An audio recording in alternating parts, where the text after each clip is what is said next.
আসসালামু আলাইকুম ওয়া রাহমাতুল্লাহি তাআলা ওয়া বারাকাতুহু। আশা করি আপনারা সবাই ভালো আছেন। আলহামদুলিল্লাহ আমরাও ভালো আছি। মুস্তাফা কামাল আজহারি, যিনি নাকি সোশ্যাল মিডিয়ার মধ্যে হিরো বলি উনি দাবি করে যে আমি হিরো। ওনার বিষয়ে আমি তিনটা কথা বলবো। এক নম্বর কথা হলো যে মুস্তাফা কামাল কিছুমান কথা যেগুলো উনি বলে সোশ্যাল মিডিয়ার জরিয়েতে আমি শুনেছি। 2-3 দিন আগে একটা কল রেকর্ডিং শুনেছি। মুস্তাফা কামাল বলেছে যে সাদা বিড়ি, সিগারেট ইত্যাদি এই সমস্ত বস্তু হারাম। তো ওনাকে বলা হয়েছিল হারাম কেন হলো, তো এই শয়তান নামে মুস্তাফা কামাল আজহারি বলেছে যে সাদা বিড়ি, সিগারেট এই সমস্ত বস্তু, গুটকা আল্লাহর নবীর জামানাত ছিল না, অথচ আল্লাহর নবী এগুলো বস্তু খায়ও নাই, যার জন্য হারাম হয়ে গেছে। এখন মুস্তাফা কামাল আজহারি আমি তোমাকে বলছি যে বস্তুটা নবীর জামানাত না থাকার কারণে বা আমার প্রফেট নবী মুহাম্মদ রাসূলুল্লাহ সাল্লাল্লাহু আলাইহি ওয়াসাল্লাম না খাওয়ার কারণে যদি হারাম হয়ে যায়, তাহলে তোমার কথা অনুযায়ী তুমি যে সোশ্যাল মিডিয়ার ভিতরে বলতে আসো, আসামের মুসলমানকে বলতে আসো যে হোলি পালন করো, বিহু পালন করো, তো আমি তোমাকে বলতে চাই যে হোলিটা আল্লাহর নবীর জামানাত ছিল কি, বা বিহুটা আল্লাহর নবীর জামানাত ছিল কি, বা হোলি আল্লাহর নবী পালন করছে কি, বা হোলি আল্লাহর নবীর জামানাত আসিল কি? যদি আসিল না, তাহলে তো তোমার কথা অনুযায়ী হোলিটাও হারাম বা বিহুটাও হারাম। কারণ আমরা ইসলামের ভিতরে কোরআন হাদিসের কোনো কিতাবে আমরা পাই নাই যে কোনো জায়গায় লেখা আছে হোলি করা জায়েজ, বা কোনো জায়গায় লেখা আছে বা কোরআনে লেখা আছে যে বিহু পালন করা যায়, মুসলমান পালন করতে পারবো। এটা তোমার কথা অনুযায়ী হারাম, আমাদের তো আগের থেকেই হারাম। এখন তুমি যেটা বলছো তোমার কথা অনুযায়ীও হারাম প্রমাণ হয়ে গেছে, কারণ তুমি বলছো যেটা নবীর জামানাত ছিল না ওই বস্তুটা এখন করা হারাম। তো আমরাও যেটা বুঝি যে হোলিটাও আল্লাহর নবীর জামানাত ছিল না, বিহুটাও আল্লাহর নবীর জামানাত ছিল না, গতিকে বিহু আর হোলি এটা ইসলামে হারাম, হারাম, হারাম। এটা একদম ক্লিয়ার, তুমি ভুলে যাও না। তোমাকে আমরা নতুন করে চিনি না, তোমাকে বহু বছর আগে থেকে আমরা চিনি। তুমি আশরাফ ভাই কি করেছো, কি কর্ম করেছো আমরা সব কিন্তু জানি। তুমি বাধ্য করেন আমাদেরকে মুখ খোলার জন্য। হয়তো তোমার একটা ছেলের নাম আমি বলছি, যার নাম হলো মেহেদি আলম, যিনি নগাঁওর বাসিন্দা। হয়তো তুমি এই নামটা তোমার মনে আছে, তোমার দিমাগে আছে, ওই ছেলের সাথে তোমার কি রিলেশন ছিল আর ওই ছেলের সাথে তুমি কি কর্ম করেছো এটা কিন্তু আমরা জানি। এটা আমাদের মনে আছে, আমরা মনে হারাই নাই। আমরাও কিন্তু আজমগড় ডিস্ট্রিক্টে পড়াশোনা করেছি, আমরাও ওখানে লেখাপড়া করেছি। তোমার ক্যারেক্টার, তোমার যে চরিত্র আমরা কিন্তু আগের থেকেই জানি। আমরা বলতে চাই না, বলার জন্য বাধ্য করিও না, কিন্তু যদি বাধ্য করো আমরা বাধ্য হয়ে কিন্তু বলার জন্য আমরা রেডি আছি। আমরা বলে দেবো যে মেহেদি আলম যেটা চ্যাংরা ছিল, একটা মাদ্রাসায় পড়তো, ওই ছেলের সাথে তোমার কি রিলেশন আসলো, কি কুকর্ম আসলো, এটা কিন্তু আমরা সব জানি।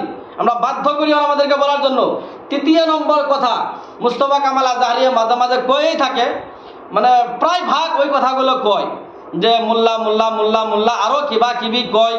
হ্যাঁ, আর আমি আসামবাসী রাইজকে অনুরোধ করি যে আপনারা হয়তো মুস্তাফা কামাল আজহারির লাইভ ভিডিও আপনারা শোনেন, ওই কিছুগুলো দলিল দেয়, কিছু মানে কোরআনের আয়াত কয়। এখন আপনারা বলেন, আমি যদি একটা কোরআনের আয়াত আমি কয়ে দিলাম বিসমিল্লাহির রহমানির রহিম আসসামাই যাতিল বুরুজ কয়ে দিলাম, সূরা একটা তেলাওয়াত করলাম, এটা কি আসামের সমস্ত রাইজ কি বুঝতে পারবো? বুঝতে পারবো না। কখন বুঝতে পারবো?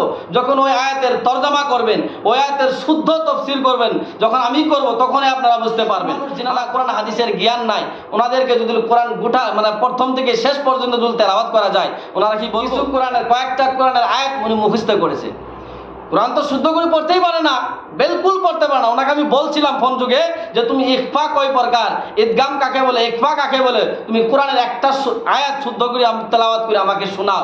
উনি পারে নাই। ইদগাম কয় প্রকার করতে পারে নাই, ইখফা কয় প্রকার উনি কইতে পারে নাই। তো উনি বলে কয়েকটা আয়াত, কয়েকটা সূরা, ছোট ছোট সূরা উনি মুখস্থ করে ওইগুলোতে ভিডিও বানা, ইন্না সালাতা তানহা আনিল ফাহশাই ওয়াল মুনকার, যে কোনো একটা আয়াত উনি বলে দেয় যে এই আয়াতের মধ্যে বলা হয়েছে তোমরা হোলি পালন করো, এই আয়াতের মধ্যে বলা হয়েছে যে তোমরা বিহু পালন করো, এই আয়াতের মধ্যে বলা হয়েছে যে তোমরা গরু গোসল করাও। এগুলা মিথ্যা কথা। আপনারা এই সমস্ত আয়াতের যখন তফসির বুঝবেন, যখন তফসির দেখবেন বা শুনবেন, তখন আপনারা বুঝতে পারবেন যে মুস্তাফা কামাল আসলে সত্য কথা বলতেছে আর মিথ্যা কথা। একদম ভুল। কোনো কোরআনের আয়াত নাই, লেখা নাই যে বিহু পালন করতে পারবো।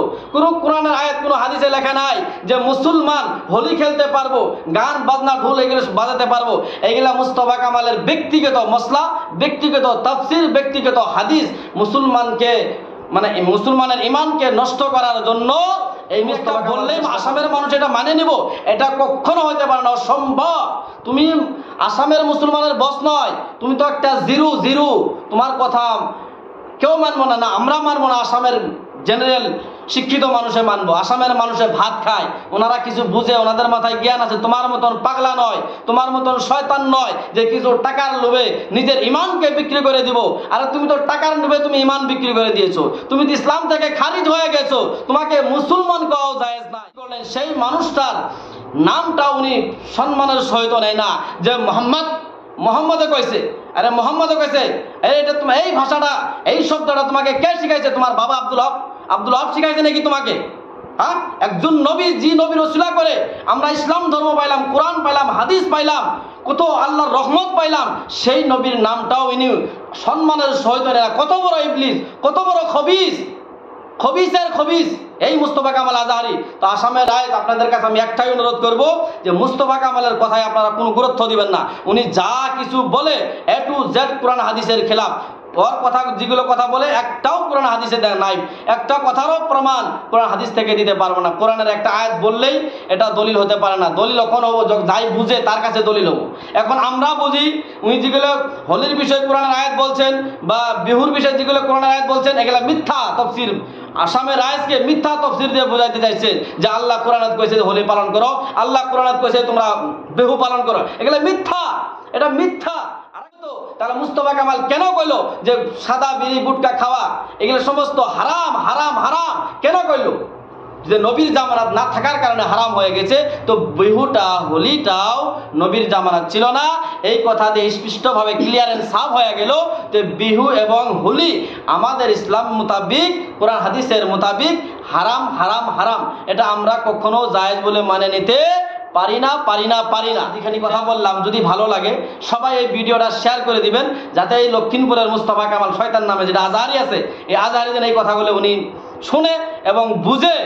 আর আমি শেষ করলাম, যদি ভালো লাগে সবাই লাইক করবেন, শেয়ার করবেন, কমেন্ট করবেন, যাতে এই কথাগুলো সমস্ত আসামের আইনগুলো জানতে পারে, শুনতে পারে। আসসালামু আলাইকুম, খুদা হাফিজ।